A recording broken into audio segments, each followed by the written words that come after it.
Uniform civil code का चिन्ह एक बार फिर से बाहर आ गया है और हालत यह है कि इस बार लॉ कमीशन ने एक बार फिर से लोगों से इसको लेकर सुझाव मांगे। अब सवाल ये पैदा हो रहा है कि अब सुझाव अब मांगे गए तो आखिर सरकार ने कुछ न कुछ रूपरेखा तो तैयार की होगी, कुछ न कुछ इसको लेकर अपना जो एक मसौदा है वो तो तैयार किया होगा, लेकिन ऐसा कोई भी चीज़ सामने नहीं आई और सीधे जो है लोगों से इसमें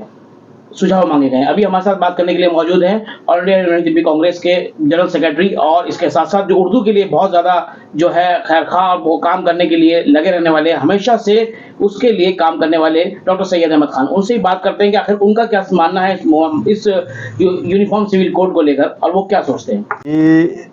कॉमन सिविल कोड जिसे कहते हैं, यानी एक्शन सिविल कोड भी कहा जाता है इसे, ये किसी भी तरह से मुनासिब नहीं है, चूँकि इसमें सबसे ज़्यादा मुतासिर जो होंगे वो कबायली और देश के जो अन्य क्षेत्रों के रहने वाले लोग हैं, उनके अपने अपने कवानीन हैं, तो सब पर एक चीज़ थोपी नहीं जा सकती। जिस तरह से हिंदी ज़बान को नाफिज करने की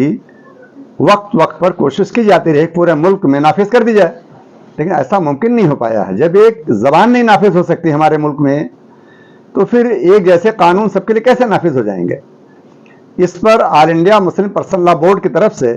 जो रद्दअमल आया है वो फितरी अम्र है, इस पर हुकूमत हिंद को गौर करना चाहिए।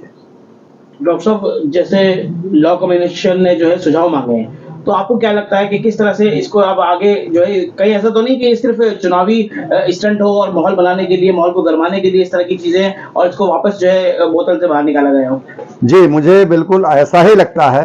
क्योंकि ये मुमकिन नहीं है और हुकूमत जो है इसको एक तबका को अपनी तरफ साधने के लिए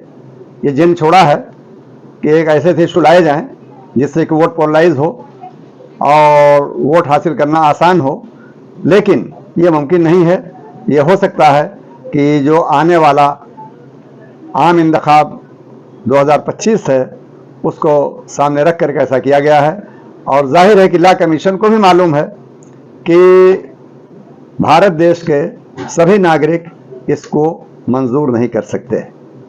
डॉक्टर साहब, मौजूदा हालात अब देखी जाए तो देश के एक बार फिर से माहौल वापस पोलराइजेशन का माहौल हो रहा है। उत्तराखंड में अजीब माहौल बना हुआ है। बात की जाए दिल्ली की, दिल्ली में एक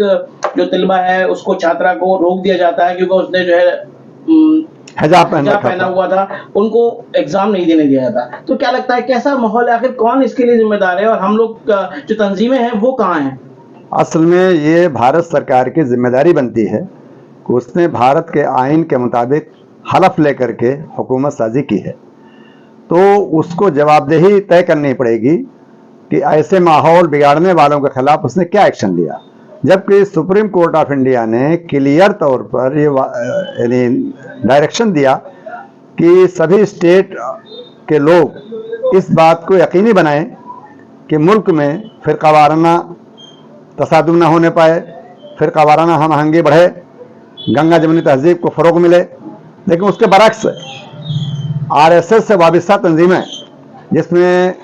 बजरंग दल और विश्व हिंदू परिषद के लोग पेश पेश रहते हैं माहौल बिगाड़ने के लिए, और उनका साथ जो है कुछ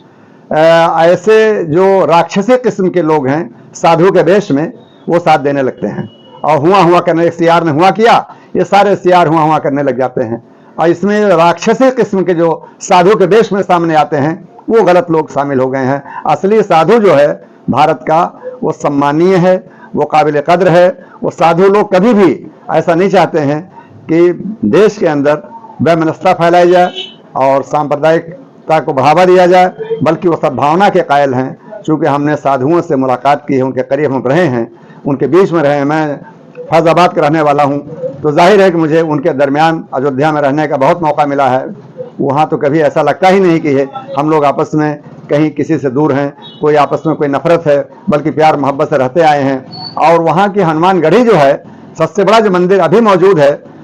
तो उसको जो बनाने वाले जानते हैं सबकी, यानी अवध के जो नवाब ने बनवाया था उसे, और वो सब के पैगाम जाता पूरे देश में कि मुस्लिम बादशाहों ने, नवाबों ने किस तरह हुकूमत की, किस तरह लोगों को जोड़ कर रखा। ये हमें देखने की चीज़ है और इसी को तो कहीं ना कहीं जो सारा ताना बाना बुना जा रहा है वो आम चुनाव जो होने वाले हैं उनको ध्यान में रख के किया। हाँ, ऐसा लगता है कि आरएसएस ने इन लोगों को काम पर लगा दिया है कि तुम माहौल को खराब करो ताकि वोट पोलराइज हो और फिर एक बार बीजेपी हुकूमत आ जाए। बीजेपी हुकूमत हमेशा हिंदू मुस्लिम की सियासत करती है, ये बहुत गलत है, क्योंकि हमारे भारत के आइन के बिल्कुल सख्त खिलाफ है।